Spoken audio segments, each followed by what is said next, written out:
મેં કસમ ખાઈને કહું છું, આટલી વાર ટ્રાવેલ કર્યું છે, મેં બહુ બધા પિક્ચર જોયા છે બસમાં, પણ સાલું સાંભળ્યું એક કઈ નથી.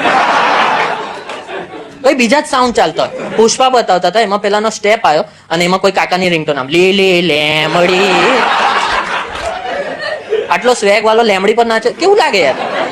ડાયલોગ આવ્યો તો પેલો ફોન પર, આ નડિયાદ પાસ થયું. અરે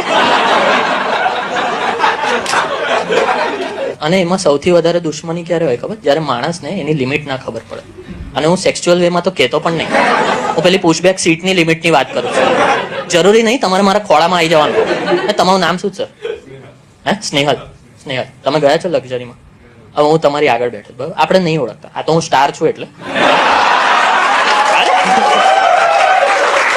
અરે જે ઓનેસ્ટ રહું છું તો ગમતું નથી, આ જબરું છે. મેં છું સ્ટાર, તમને ના વિશ્વાસ કઈ નહીં, ઘરે તો કહે છે બધા. તો હવે આપણે જઈ રહ્યા છીએ, તમે મને નહીં ઓળખતા, હું શાંતિથી આમ પાછળ બેઠો છું, you are minding your own business, અને હું પછી સ્નેહલભાઈ કેમ છો, આ સારું લાગશે? મારા ખોળામાં કેટલા રમેશ, સુરેશ, કેટલા રેન્ડમ કાકાઓ આવી ગયા છે. મારી ગર્લફ્રેન્ડ ઇન્સિક્યોર થઈ જાય છે, એને જ રાખ ખોળામાં. મેં કીધું કન્સેન્ટ વગર ઘૂસી આવ્યા, મારે નહીં જોઈતો.